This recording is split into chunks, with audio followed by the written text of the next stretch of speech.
Morning, everyone. Good morning. How's it going? How we doing? It's a very important weekend, so It is. I'll just get straight into it.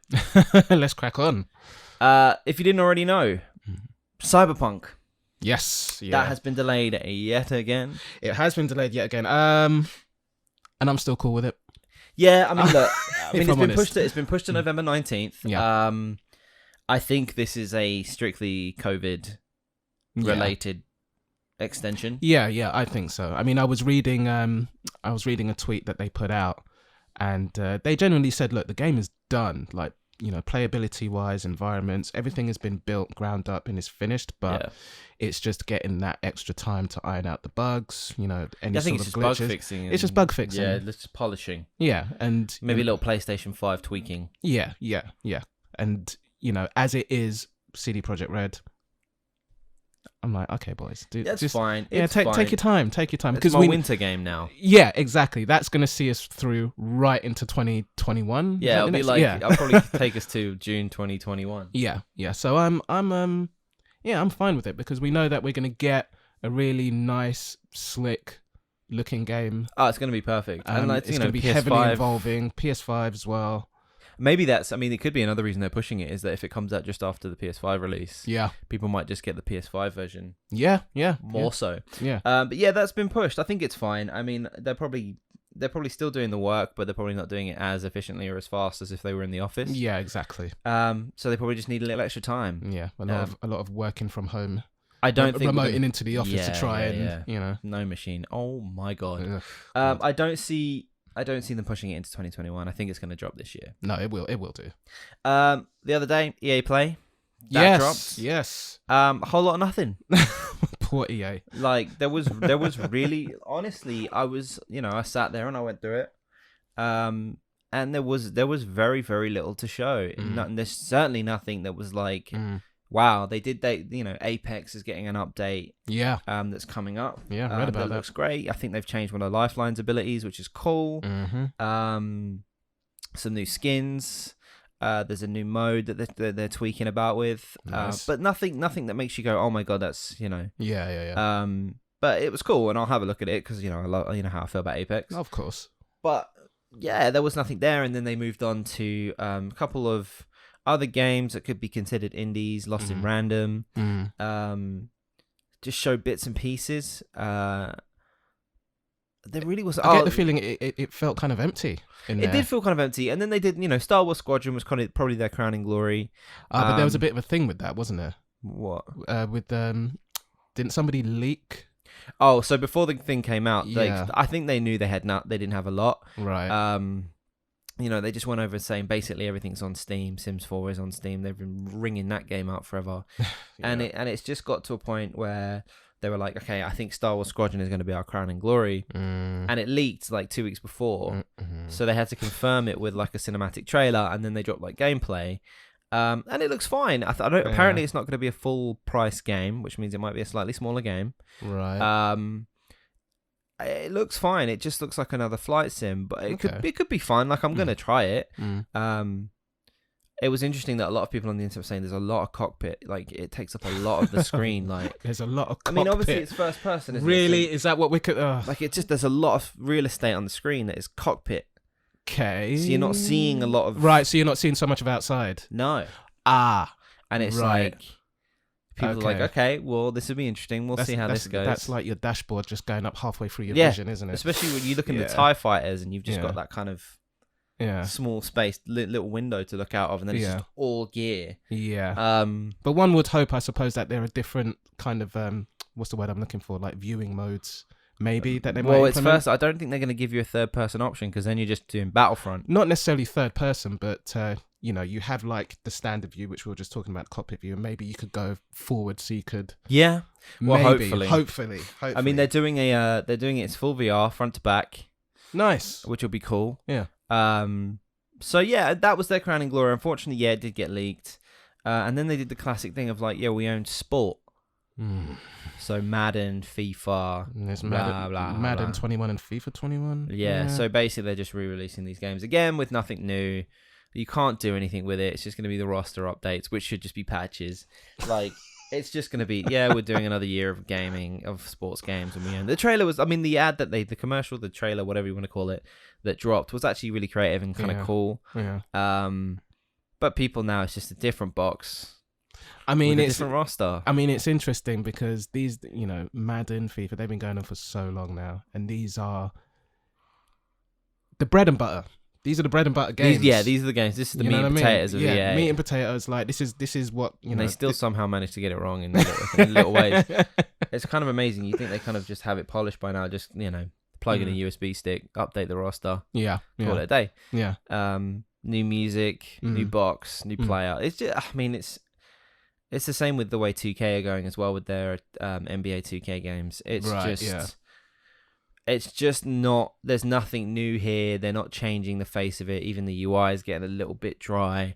And all they want to do is ring people out, right? People are dropping silly money in games. I mean, there's people that have dropped as much as $50,000 on mobile games, and people dropping, losing houses to these sports games. I can't understand that. I mean, not knocking mobile games, but it's, mobile gaming is not, it's not something I absolutely fully lending myself into, especially not to the tune of 50,000 whatever. Yeah, I mean, it's mental. So that kind of was EA Play, really. In a nutshell, it just felt like they had a couple of originals that weren't. They had no flagship. There was nothing crazy other than that and Squadron. It was fine. Okay. It was all right. There was nothing really to sing. No song and dance. They did announce the new Skate, which is Skate 4. Yeah, I did hear about that. And I was watching, other reactors and YouTubers do it. Right. And the funny thing that we all picked up on was they clearly told these guys. So Max Dude was one that said it and was like, they clearly told these guys right before they started filming, by the way, we're greenlighting your new Skate. Right. And when I watched it again, I was like, wow, that really does feel like that. And if it's true, if that's true, they were like right before they filmed to say, right, we want to film you to talk about Skate. By the way, we're greenlighting Skate 4. And they go, yeah, Skate 4 is coming. It's great. It's like, this isn't even a concept. There's not even been pencil to paper to draw anything. Oh, God. This game ain't coming out for like 3 years.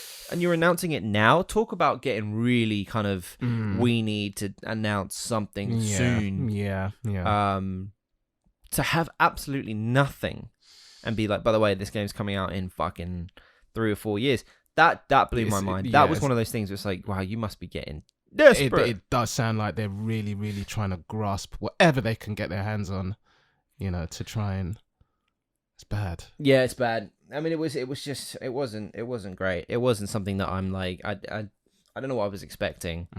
I'm hoping one day EA will drop a new IP a la Mass Effect that's not like Andromeda, that they actually put time into. That burned you, didn't it? Oh my God. But it's one of those things, every time a different developer like Respawn goes, hey, we're going to do this thing, just let us get crack on, it's amazing. Every time EA sticks their oar in, it's trash most of the time. What do you think that is? Like, what is it they do that just... I don't know. Is it just like a by the numbers thing? Just do this, and just push it out? Probably. Because they were the ones that were like, yeah, single player games aren't in right now. And then Respawn made Jedi Fallen Order, and it was massive. And now they've got a sequel coming. Yeah. And it's like, why do you make these statements? You should just assume when you're about to make a statement, assume it's wrong and don't say it. I mean, how are you going to say single player games aren't big right now? Like, what planet were they on? Where it's like right now that was a thing? Battle Royale's in right now, so we should just make Battle Royale games all the time. And you're like, good Lord. By the way, there was in that EA Play, there was a Battle Royale game with rockets that was directly made for children. And I'm like, by the time that comes out, I would not be surprised if you're not one of the big battle royales, if that's a word, you ain't getting in the market. Yeah, and there's something about that seems, I mean, kids play games anyway, but there's something about a bit sleazy about that.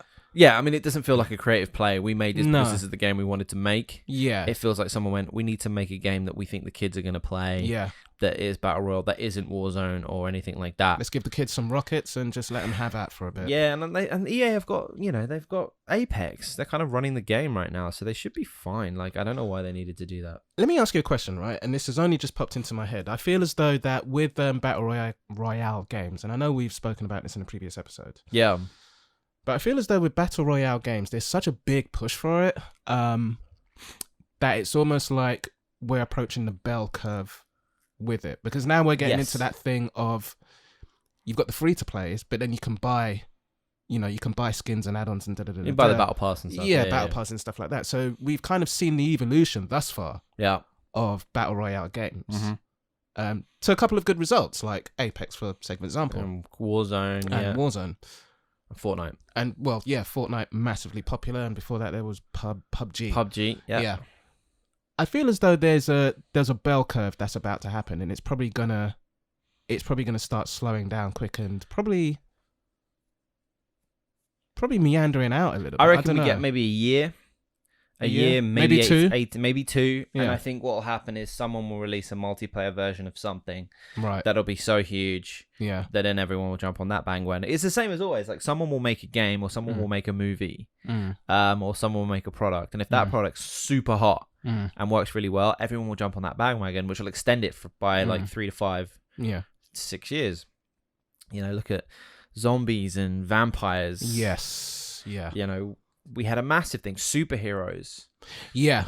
Everyone jumps on. So I think this is the same thing. Is like Battle Royale became a thing, and then everyone started making. PUBG was super successful. Fortnite was super successful. It's a saturation then Call of Duty point, did isn't it? Yeah. Then Amazon did it with Crucible. Then everybody jumps on the bandwagon and tries to get their slice of the pie of that thing whilst it's hot. Multiplayer is super in right now, and everything apparently needs to have it. They crowbar it in every single way. Fashion trends in gaming, man. Well, it's quick gaming. Quick gaming? Well, yeah, I suppose it's quick gaming. fix things, isn't it? Yeah, like you can just jump in. Yeah. Jump in with your mates, 20 minutes. You do, whether it's Warzone or Apex, you play for a cheeky 20 minutes, you get a round in and you're out. Yeah. You don't have to save. You don't have to, everything's there. You don't have to know what's going on with the story or remember the buttons. You just jump in, and it's the same. Almost literally jump into a map. Right. And I think that's what appeals to a lot of people now is you get to play with your mates, and it's a quick fix. Right. Whereas you play single players, and you need to go, where was I? What was I doing? Okay, here's this. There's that story, which I love. I love single player games. But right now, I feel like they have been slightly knocked off the top spot because it's more attention holding. Yes, yeah, it is attention holding, which kind of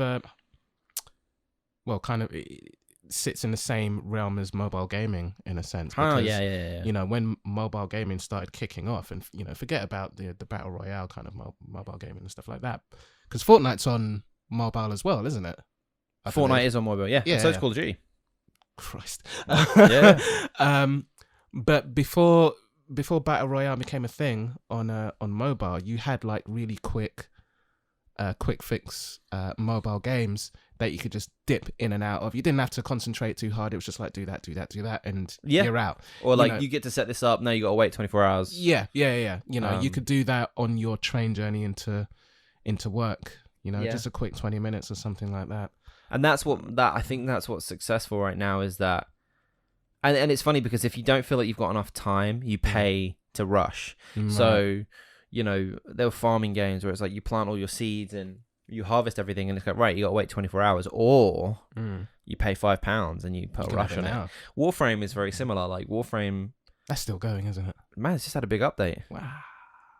I've just had a big update. I am playing it. Free. I started it again. Did you? Because I got quite far. Well, I didn't get quite far. That's a complete lie. I got to like level 10 and I was like, for some reason I stopped playing. So I got back into it recently and I forgot that when you're building weapons, you get the blueprint, you get the parts, and then you put it in the machine. Yeah. And then it'll go 12 hours real time. Go and do something else. You can put a rush on it, but you got to pay for it.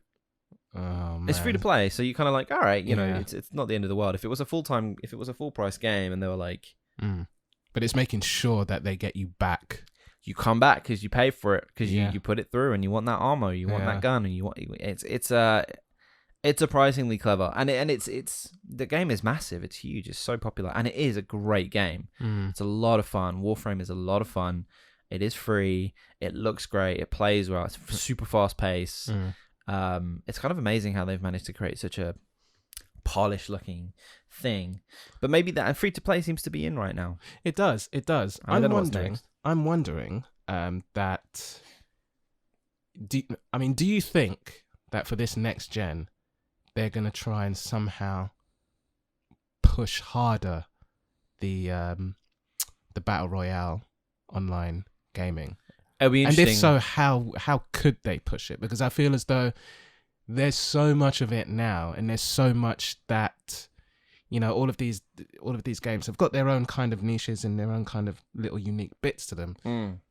How do you push that for the next gen? And do we think that it will be big in next gen? I don't think it will be. There's going to have to be some major innovation that we don't know about yet. Right. I think it will be more about, the technical capabilities of the console. So maybe more players on the map, more guns, more atmosphere, like bigger maps. Chaos. Yeah, bigger maps. Chaos. Bigger destructive environments, like Battlefield was. The detail, the design of the map, the graphics of it, way more immersive. They can put more into it now because of the capabilities of the PS5. So I feel like we'll see more design choices. Okay. In terms of like innovation and gameplay, I personally don't know what more you can do. But then I'm sure people said that when Super Mario Brothers 3 came out, and they were like, well, where do we go from here? True. So I'm probably thinking that we're going to see some pretty wild graphics in a couple of years on some pretty wild planets and guns and worlds, and people jungle fighting where you see the rain, the reflection of the rain and coming off the leaves, and the sound effects, and it'll be binaural 3D audio, and we're going to get some real immersive stuff coming. I don't know. It'd be interesting to see if battle royals are around in 3 to 5. I'll be interested to see, because is it just Fortnite at the moment that does this thing where they announce other bits of media inside their games? So they did that with did that with Star Wars. A couple of Star Wars released when they released the trailer. Tenet. They did that with Tenet as well. That got its premiere release on Fortnite. Right. There was like Festival I think what's his name, Marshmallow Head something. Anyway, so shows my age. But yeah, so there were like festivals and concerts that took place in Fortnite. And you could only go and watch it there. And it's only Fortnite that does this for now. Yeah. I predict we're going to see more of that in different games. I mean, possibly. I mean, it's just super interesting that it's like, to watch this trailer, you got to log into Fortnite and watch it as your character on the screen, as opposed to go to YouTube. Yeah. That just seems wild to me to have to go through that. It's the next step in locking us into the world. Unless it's like, and once you apply VR headsets to that, oh man, that will probably be the next step. Yeah. It'll be headsets, but I think it's going to be a thing of you have to watch this trailer. It'll be like an ad, right? Yeah, you have to watch this trailer before you can play the game. So you jump into the map and you're in the lobby or whatever. Yeah. And there's a big screen. This is probably how they do it. I don't know how they do it in Fortnite. There's a big screen and the trailer plays and everybody watches it, and then you can continue playing your game. I would not be surprised if we see more of that. There's going to be deals signed exclusively to certain games, to Apex, to Crucible, to wherever. And if you want to see those trailers, you got to log into that game. Oh, poor Crucible.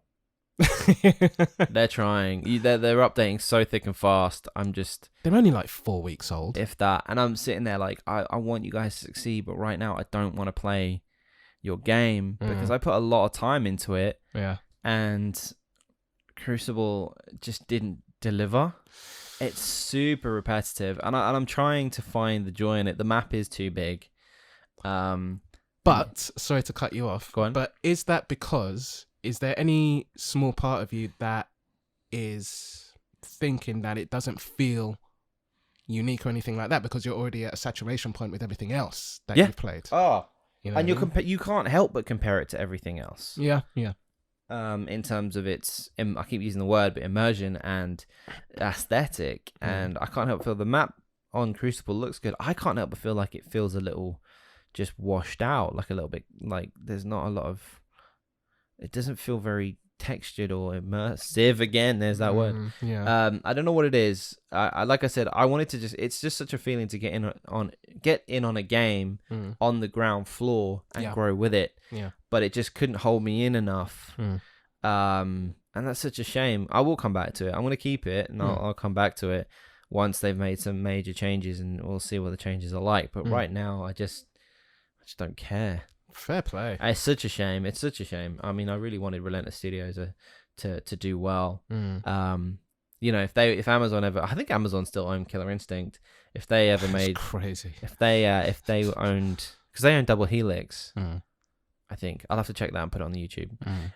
But if they own Double Helix, they would be amazing if they make Killer Instinct, because I'd want to get in on the ground floor, even though there are some mutants that play Killer Instinct, right? Yeah, who have been playing the last one. You know, so they're just ready, waiting. They're just murdering people, embarrassing. So sorry, we got off track. So, as you already know, if you didn't already know, The Last of Us Part 2 is out. Yes, it is. It's here. Yes, people have been playing it. And that's all I'm going to say about that. Okay. I mean, you know, as you know, that I am a few hours in. Yeah. I'm not. I'm sorry, man. You know, I'm not going to say too much about it at all. I'm just going to say, yes. Yeah. It's good. So we will talk about it. We will. But we want to give people time to play it because, you know, no douchebags allowed. Yeah. So, yeah, that's out. So if you're playing it, play it. Good. I mean, I'm glad you're enjoying it. If you haven't, go and get it. AT&T. AT&T, yes. Owners of WB Interactive are looking to sell it. And this, they WB Interactive, home of the Arkham series from Rocksteady. They also own NRS, NetherRealms, which does Mortal Kombat, the Mortal Kombat series, as well as others. They're looking to sell. They're looking to sell for about $4 billion. And this is to offset their $165 billion debt. Oh my god! Just going to spread the wealth a little bit. So they're trying to sell it. There's $165 billion debt. $165 billion debt. I mean, that is the GDP of a small country. Easily. Yeah. Easily. So they are trying to sell WB Interactive for about $4 billion. All right. Could be interesting. There are a few people that are interested, apparently. Them being Rockstar and Activision Blizzard. Dear God, no. If that would be the worst. That would be the worst. I don't know about that. If Activision Blizzard buys and gets Mortal Kombat. Blizzard seem to have gone and into Arkham. A fast descent. They have over the last 12 months. I mean, what happened there? Just obliterated their goodwill. As soon as Activision came on the scene, Blizzard just became a monster. God. And they even now that every decision they make, it's just like, well, hold on, that's contradictory. Or hold on, you didn't think about that. What are their PR team doing? Yeah. You know, even with the BLM movement, they stand by that. Don't stand by Free Hong Kong though. Good Lord, China got involved with, and it's just like, come on, I'm not saying it's great. You did good, you stepped up, but it kind of shows that it's a bit of PR. There might be a bit of PR bullshit. Yeah, I can. So yeah, I'm kind of looking at them now, like everything you say, I'm turning my head and being like, I don't know, you know. So yeah, we'll see with that. And that's kind of it. Okay. We'll we'll keep an eye on it, so you don't have to. We'll do our thing for you. We'll do our thing, but that's kind of the news at the moment. It's kind of been a weird one.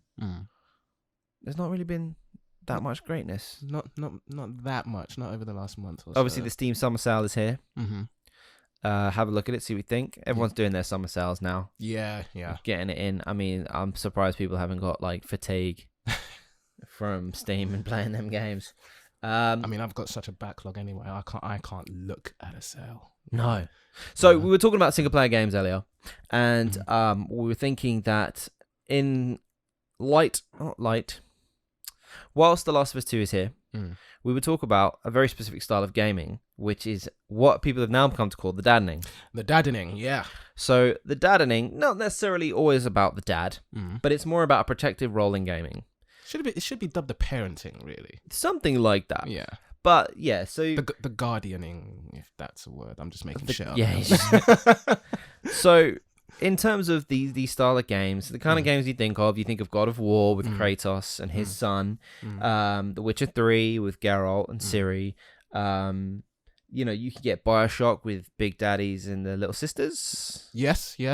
I feel gutted because I haven't done a BioShock game yet, but I hear BioShock's really, great. Yeah. BioShock 1 and BioShock Infinite are amazing. BioShock 2 is just more of BioShock 1, in my opinion. But I feel like there's not a lot of new stuff in that. But BioShock 1, in my opinion, would you kindly, is great. I mean, I did read that with BioShock 1, and I was just reading a couple of comments here and there, that it was the warm-up, and then BioShock 2 was where it kind of set the pace. Yeah, I don't know. I think BioShock had such an incredible impact on me, story-wise, writing-wise, that BioShock 2, I just didn't feel like it brought it as hard as the first one. Okay. Does that make narratively? So was it just more of a continuation of what you already knew? Right. Whereas BioShock Infinite took it out of the ocean and put it in the sky. Okay. That writing was really great as well, and it was they were given some serious resources to do some pretty wild stuff. Troy Baker, love it. Okay. Booker DeWitt. But I don't know. The second one it just felt kind of blurred into obscurity for me. It didn't really kind of leave a mark in my head. So what was it about the? Sorry to cut you up. Yeah. What was it about the story that in the first one? Yeah, that got you. Without spoiling it. Oh, I'm sorry. I should go away and play this. It's more just a case of you're in this super cool world underwater. I'm going off the top of my head here because I haven't played it in a long time. Working with an ally to achieve a goal. I'm trying to be so vague. Okay. And the aesthetic of it, and the big daddies and all those guys, the weapons, the powers, and like I said, the story was so cool, and there's there's a reveal in it that's so perfect, and so actually made you go, oh my god. But it wasn't based in cinematics, it wasn't based in cutscenes, it was as you were playing the game. Right. There were things that were happening that you just... So it wasn't like you were sitting back in your chair for 10 minutes watching No, it wasn't. There was full none of motion that. video. There was no there's no, in my opinion, no mad exposition. It was like something happened, you're like, all right, cool, and you do it, and then something, and it would be building these blocks that then when it comes to that reveal, you look back and you go, oh god, and you're like, oh, that's you watch movies and you're like, he did it. Yeah. Or you watch things and you're like, well, that's a clear sign for that. Yeah. That, to me, didn't happen. And so that's what made it cool. So they completely caught you off guard, it sounds like. They caught me off guard, yeah. I really, and I loved it, and I thought it was great. And the voice acting for me was great. The world was great. It was fairly new. The powers are really cool. And all the kind of villains were super dark. Right. And gruesome. And it had a survival horror vibe. Oh, really? So I was just in. Right, well, that ticks my box. Yeah, it was free on PlayStation. It was, yeah. I do actually have it sitting on my system as part of my pile. I highly recommend you make it your next game. What, after Lu 2? After Last of Us 2. Okay. That, yeah, it's hard because it's a bigger game. Either that or Plague Tale. Which I also have sitting.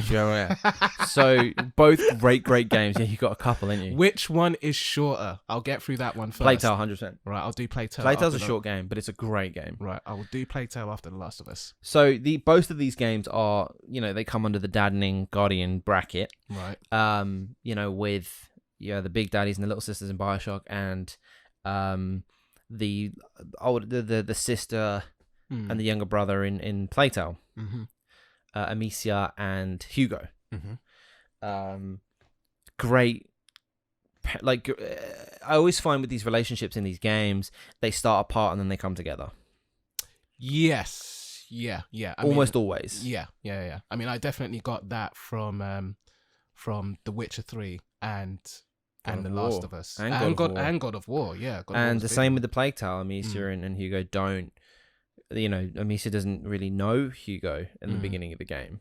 Doesn't really know what he's about because their mother kept him separate. That's fucked up. So they kept because of the story. So reasons. Because of plot. So plot in it. Because of plot. So yeah, it's it always seems to start that way. I mean, the only one I can think of that was maybe Ico. And The Last of Us, they start apart and come together. Ico or Resi 4 with Leon and the President's daughter. It's been too many years since I've looked into that game. But yeah, there was the guardianship. Yeah, and I always find that with these games, they kind of bring them together during gameplay. During gameplay, there's normally a part where, there's exposition or they're just chatting. The Last of Us Part 1 does such a beautiful job of that when you see that you're playing the game and they're talking and you learn about the characters as you're playing the game. It's not like a clear like everyone shut up, look, they're talking, he's telling us that he's this, she's telling there's none of that. You could miss it. There's that part where they get attacked in part 1. So there's no spoil. We're not going to be talking, just FYI, we're not going to be talking about Last of Us Part 2 here. No, so don't worry. So everything I say will be about... Are we spoiling Last of Us Part 1? Not really. Okay, fine. But it's this part of, they get attacked. Yeah. And he knows it's a trap. Joel knows it's a trap. You remember this part. Yeah. And Joel and Ellie turns and goes, how did you know he was faking? And he says... I've been on both sides. Yeah. That was... And she goes, oh. That was a really powerful moment. Huge. But it wasn't put in the spotlight. It wasn't made super obvious. No. It was a conversation in passing whilst they were doing something. Whilst you were doing something. Yeah, it was just there. And it's like you say, you could easily miss that if you weren't paying attention. Yeah, man. Because they weaved it in so naturally, I guess is the best word, into the plot, into these characters that are inhabitants of a shitty world, and Ellie is, they're learning about each other, and that's the thing, in a very natural sort of way. But we're learning about them as well, and that's what's great is that moment we already knew so much about Joel's history, just from that sentence. Yeah. Oh, so he was a bad guy. He's some bad things. Yeah. And just when he meets Tommy, and Tommy's like, I went through hell with you, and he goes, I kept us alive. Joel made sacrifices, but because of his daughter, it became about raw survival. It didn't become about still being a good person and surviving. Yeah, it wasn't. Yeah, there was not a lot of honor. No, really, he's a bit of a piece of shit, Joel. Yeah, but he kept everyone alive at whatever cost, and that for him was enough. And it was only until he met Ellie and we see that progression that it starts opening up these wounds and starts opening him up. Yeah. He starts checking his broken watch more. Yeah. And again, all these moments in passing, all these moments when we're doing things, first time he calls her baby girl, all these things we see over time. And I think as the player, it puts stakes in there. It makes it, It does put stakes in there, and you touched on a couple of good things there because, you're saying, he's constantly checking his watch the first time he calls her baby girl. Yeah. And it's those things, I'm going to reference a film here, but it's those things that for me made it slightly Hitchcockian, if you like. That film, I think it's Vertigo, where the main character, if I'm remembering rightly, if I'm wrong, tell me in the comments, guys. But this man, he has a woman, and she dies or she disappears. It's been years since I watched this, but let's say she dies, and then he meets another woman who looks exactly like her. Yeah. So then this whole film becomes about him really trying to get with this woman, but not really trying to get with her. It's more of the Trying to get with the previous. trying to get with the previous, trying to get In his back, mind. trying to get back what he lost. And there was a lot of that with Joel Yeah. in The Last of Us, which kind of made the story. It was involving, but it was creepy as fuck at the same time. Yeah. Remembering the fact that you're in a world with fucking mushroom heads that are trying to eat you. Yeah. Right? You've got two humans with the most awkward relationship, and it's just being peeled back Every time, and the layer more by layer they through go the game. through, the more they go through, the closer they get. Yeah, And that's when she's like, don't tell me I'd be safe with someone else, because the truth is I'd just be more scared. yeah, And that's the moment where, he's just like, I can't. If I take one more step with this girl, I'm going to be vulnerable. yeah. And he's just desperate to get shot, and then eventually makes the call. But it's the same with a lot of these games, they're all, especially the kind of the classic God of War, which are Last of Us, these tough guys, tough older guys, kind of cold, cold hard exterior, don't know how to deal with young people, don't know how to deal with, except Geralt. Geralt kind of felt like he did. You see him with younger Ciri. He's tough on her, but he's also clearly fond of her. There's never a moment where he feels aggressive towards her. Not really. I think she's in trouble and he just wants to help her. Whereas God of War, like, Kratos is dark. He's dark, but he's dad. Yeah. You know what I mean? He is that kind of He's quintessential father. like dad. Like, Yeah. he's a bad man. And that's what's really interesting is, again, what I loved about God of War was you see it from two perspectives. Okay. And as a player, I don't even mean that as a character. Right. So if you're the guys that have played God of War 1 through 3, Which I'm not. I feel so and you come into God of War, bad. you're waiting for the moment for him to tell Atreus, yeah. that he's the God of War, Yeah. that he's a god, Yeah. and that he comes from a different place. If you're watching it from God of War PS4 version, Yeah. you are waiting to find out what it is that Kratos is trying to tell Atreus. So if you've played the first 3, you're watching it from Kratos' perspective. Yeah. If you're new to the game and you're playing it on the PS4, you're watching it from Atreus' perspective. And that is so clever. So when you're playing the game and you're playing through, you are growing from 2 different perspectives based on where you played the game. Right. How you played the game previously, or if you've ever played the game before. Yeah. Played the franchise. Yeah. Because when you see the by the way, if you haven't played God of War, I'm gonna say some stuff. Spoilers. So spoilers. You've been warned, guys. You've been warned. Here we go. By the way, spoilers. All right. Do you want to say it again? Spoilers. The first time you see the Chaos Blades, Yes. Yeah. and what that means if you've played the game before. Can I just quickly interject? So I hadn't played any of the prior 3. My brothers did, and I knew people that did, and I was well aware of what the Chaos Blades were. Yeah. Because I did look into it a little bit.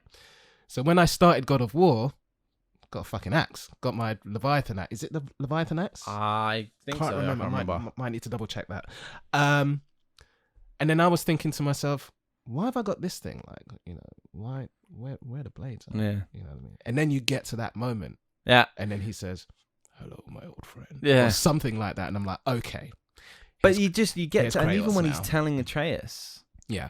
and you're like, well, how's he going to tell him Yeah. that you destroyed an entire, realm at the end of God of War 3? And and as you go Boy, on, I've been mashing up realms from, Yeah. from before you were born. and I decided to bolt and hide out here, and then met your mum. So it's interesting, but he never gets involved with his son's life, and it's only the dying wish of his wife, Atreus' mum, that sets them on this path to get to know each other. Yeah. And again, it adds stakes. It gives you someone that needs your help to survive.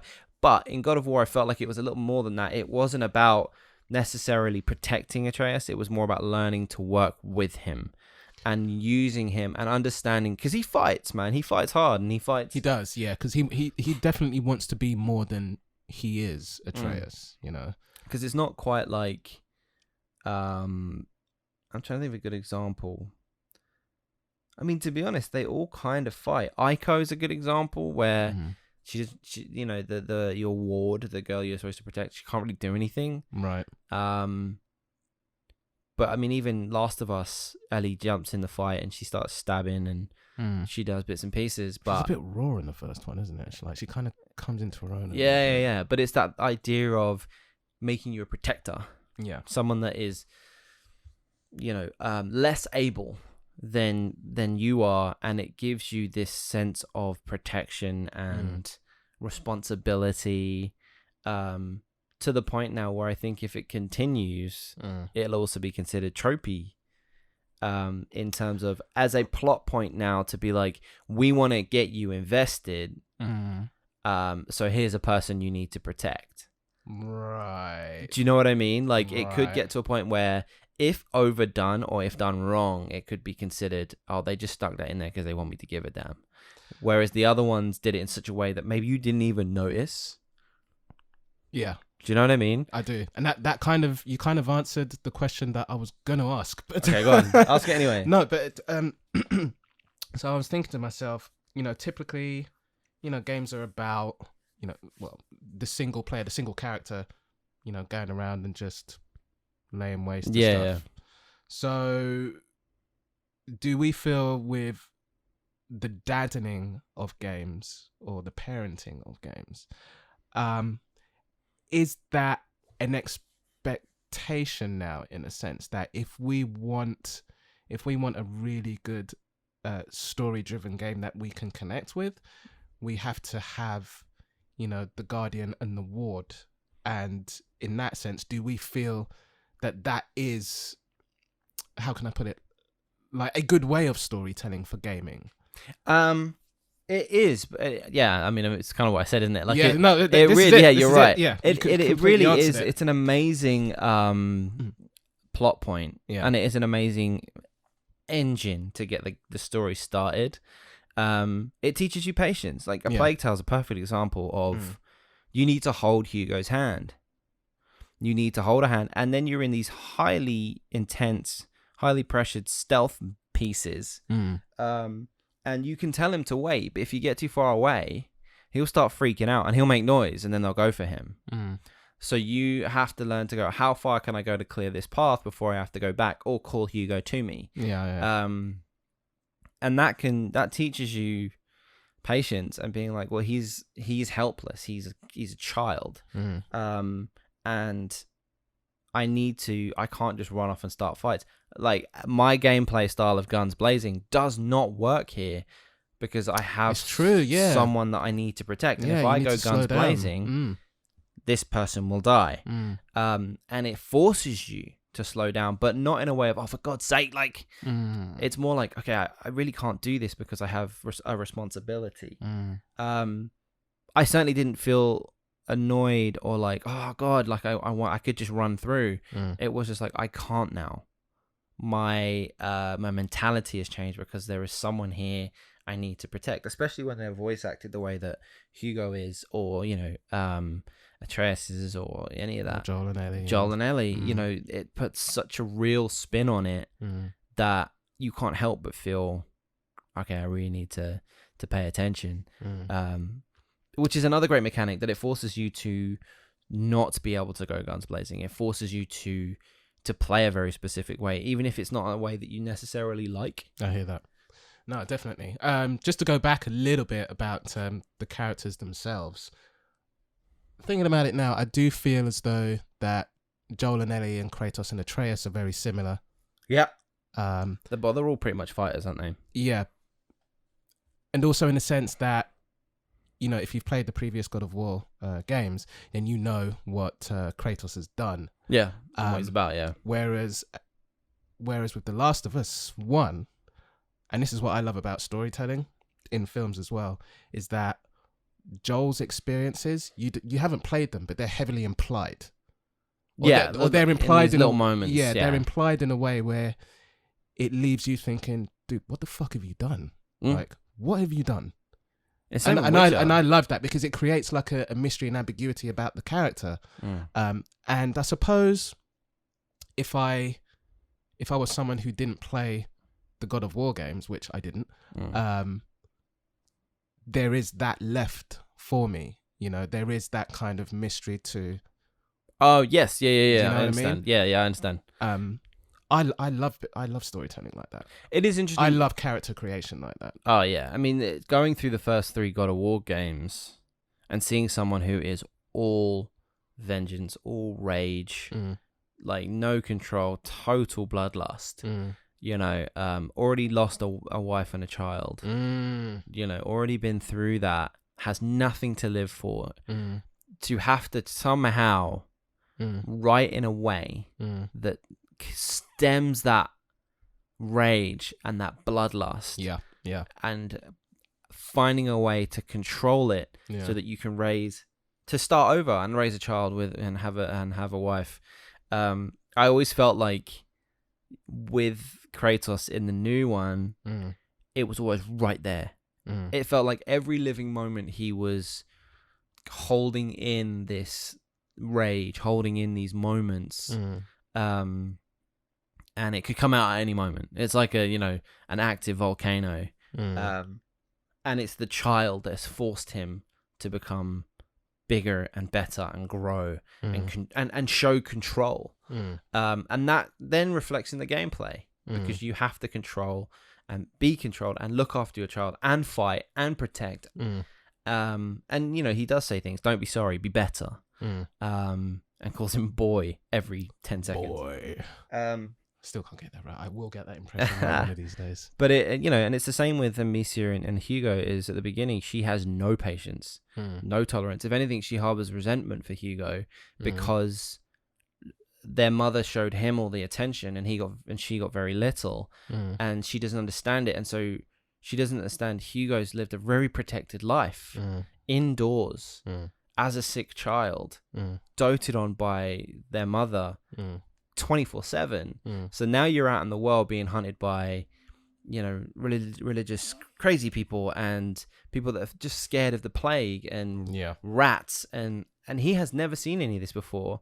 And not only do you have to educate him in the ways of the world, you also need to teach him to survive in an incredibly hostile environment. And that is something that she learns as she goes. She loses her patience. She gets annoyed. She snaps at him, not understanding herself what he's going through. And only after, he runs away, after a certain point, they kind of understand everything Amicia does, he has to give a little bit because she's still learning to be a guardian. And Amicia needs to understand that Hugo doesn't understand. And that comes from the storytelling. And again, it's not something that's constantly on the nose. It's happening as you play the game. Yeah. You see, you're crossing a battlefield of bodies and trying to explain to a 5-year-old, however old Hugo is, what is happening. It's kind of amazing. And you see Amicia wrestling with this idea of, how do I tell this kid who shouldn't be seeing these things, but has to because of the situation we're in, what is happening? And you can't help but be mechanically, present and protective. And it does put the stakes in. Okay. Was that too long? That was a no, long no, not at all. Not at all. It was quite interesting, but it did get me thinking. Because I thought about a couple of other games as well. I mean, Witcher is an obvious one. Which is a big one. It's very, very noteworthy. I feel as though with the relationship between Geralt and how am I gonna Ciri. Cirilla. There was more of a stoicism on Geralt's part, but I think that's probably because of his. Well, that's because of the trial of grasses, right? The trial of grasses and stuff like that, and what he has to become to be a Witcher. But I feel as though that Ciri, not being a Witcher, and having all those emotions, exactly. So it created like a. There was definitely a conflict there. Well, yeah, because she's all emotion and Geralt's not at all, and having to raise a child that's all emotion when you yourself don't have those anymore, can be really tough. Well, you'd imagine it would be really tough, but he still clearly has. He's got something for her because he wants to help her, and he goes like there's a ferocity to it. Like he, it's definitely a protective. Him and Yennefer really turn it up. Yeah, being kind of these parents to Ciri. And the endings being what they are. Indeed, yep. I got the bad one. You got bad dad. I got bad dad, man. I'm gonna be a terrible father. You got bad dad, and that's the thing. It was bad dad. I was good doing dad. the right thing. I got good dad. All right. I got good dad. All right, rub it in. It's amazing. Yeah. But it was what an ending. Like it's an incredible ending, and you don't know what you're gonna get, but there are clear moments in the game where you have an opportunity to be a parent or to have and someone that is not a parent.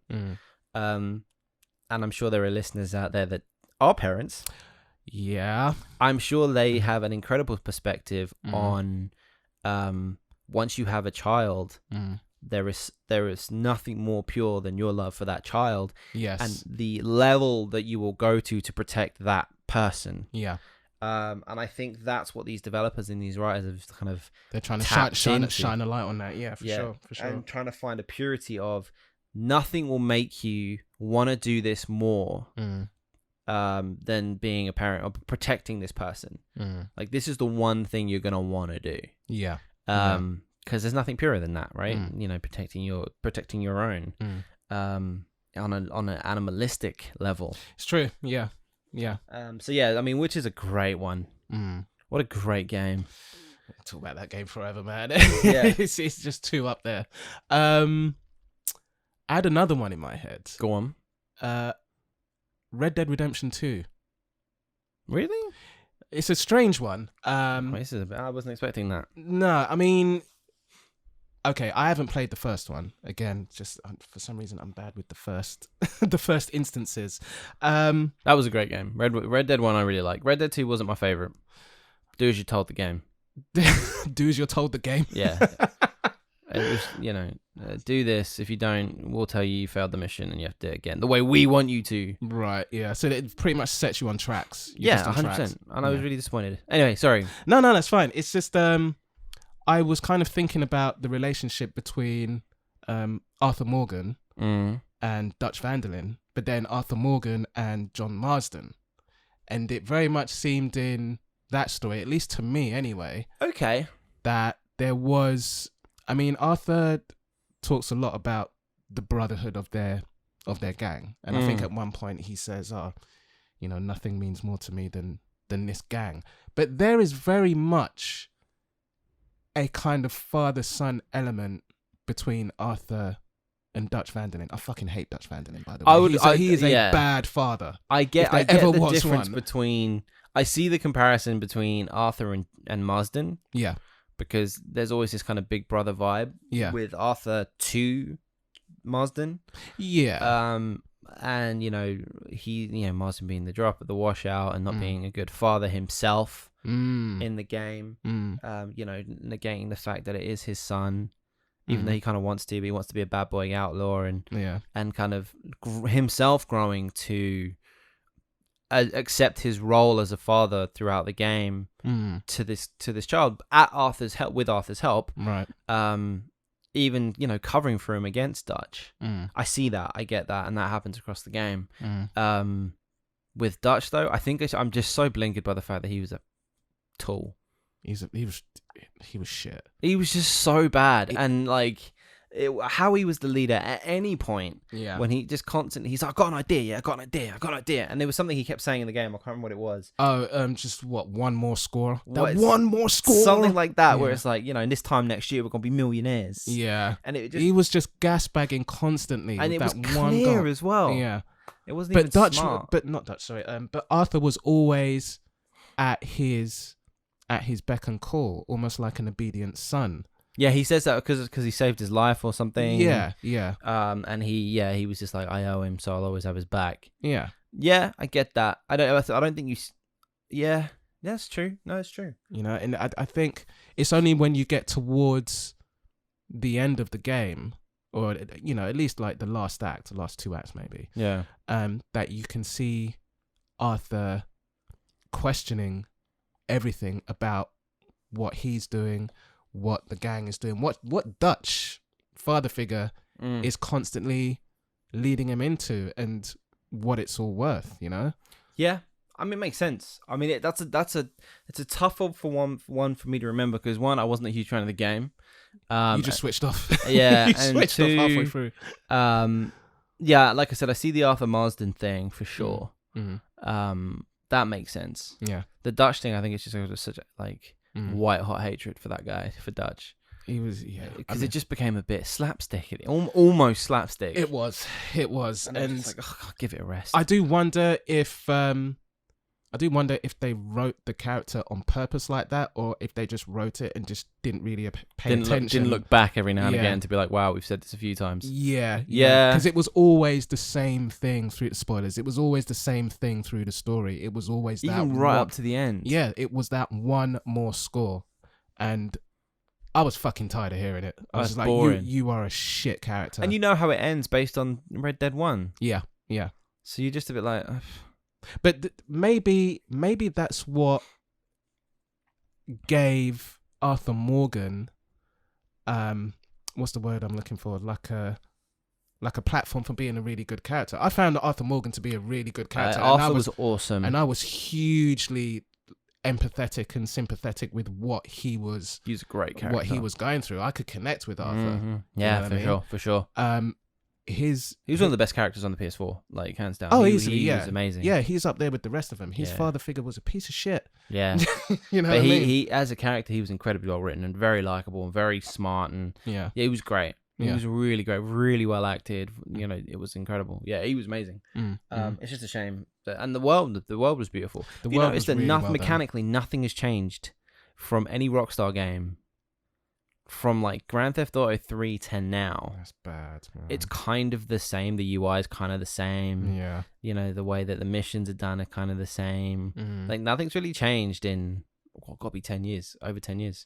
So it's just a paint by numbers thing. Some people say if it's not broke, but I'm just like, come on, man, a bit of evolution, bit of innovation. You know, there's always room for evolution, and I mean, I suppose because they've announced Grand Theft Auto 5 update for the PS5? So what is that? So in 2022, right, Grand Theft Auto will have a standalone online game. That's it. Which is a clear indicator of what they're trying to do. They're just making GTA Online. That's going to be their next thing. They just want that cash. Because look how long it's lasted. Forever. I mean, isn't it like more than halfway? It's longer than the game, like the game life. Yeah. That's nuts. So I think what they want to do is just have GTA Online as a Final Fantasy 14. Excuse me. It's like a GTA Online as a kind of Final Fantasy 14 style. This is just online and we're going to update it forever and we're never going to have to change it. And if you just want to play GTA Online, you can. That's such a disappointment because I feel as though, I mean, they did do Red Dead Online as well, which was apparently a terrible tire fire. Yeah, I mean, I dipped into it for a little bit and I thought nothing's really holding me here. I don't know why they did that. I think they just kind of went, well, GTA 5 worked really well, so maybe we can get it to work on this. Yeah, and I think like it was like half baked and didn't come out very well.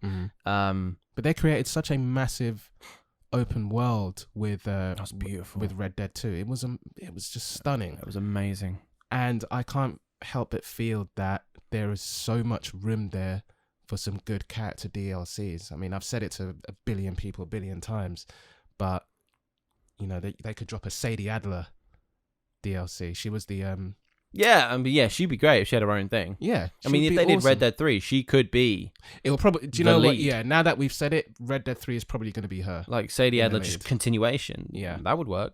But they need to.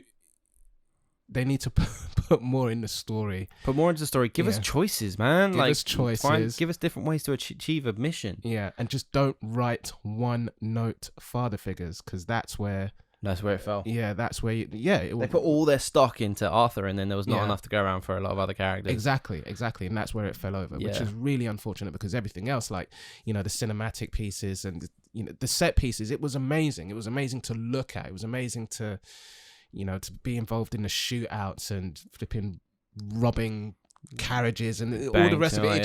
It felt, it was great. Yeah, it felt very, very immersive. But, you know, when you're constantly going back to that one note character who is saying the same thing for what is essentially a 50-hour game. Yeah, whatever, however long it is. Yeah. Nah, man. You just get to a point where you're like, oh, I know what's coming. Yeah, it's just like, this is disappointing. It's silly. This turned into a Red Dead 2 review. It really did, didn't it? So yeah, I mean, the Daddening is it's a wonderful thing. It's a web evolution of storytelling. Yeah. It's a great way for us to have stakes and care about the story and the characters, and forces us to play more conscientiously and more and smarter, and it forces us to learn and grow with the characters, and it's a great way to show character arc and character development. It's been great up till now. I'm hoping that it doesn't become oversaturated and start becoming. That was going to be my question. Do we feel that it could reach a saturation point? 100%. I mean, it could definitely it could definitely get to a point where everyone's like, well, this works. Yeah. And then it'll get to a stage where, you know, we just, okay, we have to protect this person. And then it's like protect missions in old games where it's like protect this person from a wave of enemies. And you're just like, I hate these missions. It could get to a point where we just go, right, they're just going to do this so that I have to care about this person and stop me from playing the way I want to play. That's the difference. If it becomes a barrier for you to play how you want to play, then it's going to be a problem. As long as it continues to be thoughtful and smart and you know, it makes you want to protect and it puts the stakes in a nice place, it will always be a positive. If it just starts becoming this is the best way to get people to play the game the way we want to play, we want them to play, then we're gonna have trouble. And we're close. I mean, we get in these games a lot now. We are. I like games where you have people around, like Uncharted had. You know, you're in the tombs with other people. You know, I'm the Shadow of the Tomb Raider. You've got Jonah that shows up every now and again. He's running around with you, but 9 times out of 10 you're on your own. I like those things where people are around with you and you have that banter and you can hear things. But it doesn't always have to be I need to protect them. It's quite fun when it's like, if the AI is done right, they can fight as well. Yeah. And we can do this. Not unlike Final Fantasy VII Remake, where it doesn't matter who you are, the monster's going to fight you because you're that person. You got real beef with that. I got problems. But it's, you know, as long as we continue to make interesting characters that we want to explore, fight, and kind of dream with, then we're going to be in a great place. It's just if it starts feeling like tracks. And stops feeling, you know, like it's open for anybody, then we're gonna have issues. No, I hear that. Yeah. So just to reiterate your point, so long as they just keep it engaging, in a very basic sense, and just keep, like, I'm a sucker for good character writing. Like, I mean, good character writing is where you're gonna get me. So if you do that, and you know, if it's 2 characters, you know, like the parenting sort of dynamic, if they're written well, then yeah, it can keep us engaged. But I do have a worry that it could reach a point where no matter how good the character writing is, we're going to get to a point where we just kind of disconnect from it because we're oversaturated with it. Yeah. In a sense. Same with anything though, right? And then that's probably going to be where there'll be an opening for other games to kind of flood the market. Like, I was talking with my brother the other day, and he sent a trailer to the remake of Alex Kidd. Oh, wow. Yeah. And we were chatting and he said, I feel as though retro games are making a comeback. And then I thought about the games that we've been playing recently, like Streets and Hunt Down. You know, Wonder Boy 3 has already had a remake as of a couple of years ago, I think. And now we're getting Alex Kidd. It could be that we just have a flood of retro games now where it's just simplistic. You're just going across the platform, you're doing your thing. You don't have to think too hard. You're just smashing through the game. Yeah. You know what I mean? Yeah, I hear that. I get that. So I don't know. We'll see. It's an exciting time to be in games for sure. All right. All right. Anything else? That was a good episode. Do you have a favorite? Do you have a favorite Daddening game? Do you know what? For the last 20 minutes, half an hour that we've been talking about this, I've had Sonic and Tails in my head. That's not a Daddening. It's not a Daddening game, but I watched the movie again last night. you didn't. Ah, man, I love that film. I mean, it is good. It's so good. It is good. Yeah. That's not a Daddening. No, it's not a Daddening game, but I was thinking to myself, is that like an older brother, younger brother sort of relationship? Like No. when you were... Because Tails always falls down the hole and has to get himself out. Yeah, but he would only fall down the hole if you would sort of like just zoom off and... Yeah, it was his job to keep up, innit? I'm Sonic. Bad dad. Like, bad big brother. there's none of that. But no, other than that. Okay, so check this out. All right. There's this drinking game. You ever see that movie? You've seen Raiders of the Lost Ark, right? Gosh, moons ago. Right, so there's a scene when they're in the pool. Yeah. And it's the Marion having a drinking game with the big gal from the pub. Yes. And they do like one takes a shot, puts it down, the other one takes a shot. Yeah. All right. So there's two characters. Right. Which one do you think is going to win the drinking game? Right. Okay. Between two characters. Between two characters. Right. Uh-huh. So you got Arthur Morgan. Right. Yeah. And you got Solid Snake.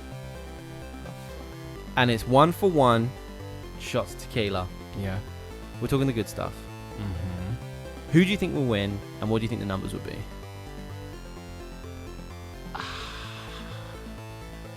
Fuck, you got me there. You got me with that one. Who do I think would win? Just like in Raiders, Yeah. who do you think would win, and what do you think the numbers would be? What, the number of shots they'll take? Yeah.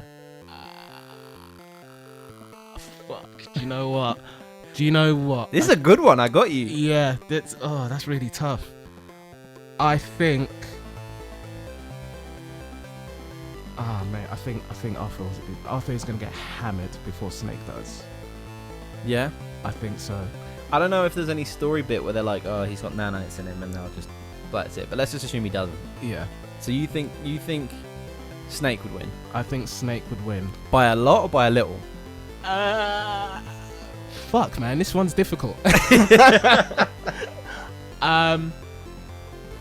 Arthur Morgan will definitely put up a fight, so I feel as though that there will be... It could be whiskey or it could be tequila. Yeah. Either way, it's some sort of spirit. Yeah, I mean, Arthur's definitely a whiskey man. So let's say whiskey. Yeah, I feel as though there'll be a margin of about 3 to 5. 3 to 5. Yeah. But Snake would win. But Snake would win. Wow. Yeah. I wasn't expecting that. I really Snake. thought you'd give it to the cowboy. Nah. Okay. All right. Interesting. Yeah. So we're just gonna throw these little segments in every now and again. That's a good one. That's a good one, right? That's a good one. Don't worry. I had one in my back. I had one in my back pocket. Yeah, I know. That's why I wanted to catch you up. Yeah. All right. Happy Hour at the Jazz Barcade will happen. It's still coming back. Don't worry. You watch next week. Yeah, next week, I'm gonna get you. Biz is gonna take over. I'm gonna get you. All right, guys. As always, we're on Instagram at tonesandthebiz. We're on Twitter at tonesandthebiz. Yep. We're on YouTube where we put fun little clips into our chat, so you can see the kind of games we're talking about and you can see the gameplay. Yeah. Tones and the Biz, it's on there as well. Send us the views. Always subscribe if you can, and leave a nice comment. As always, no douchebags allowed. And keep it classy. Thank you so much, guys, for listening. Have a great week. See you later. Take care.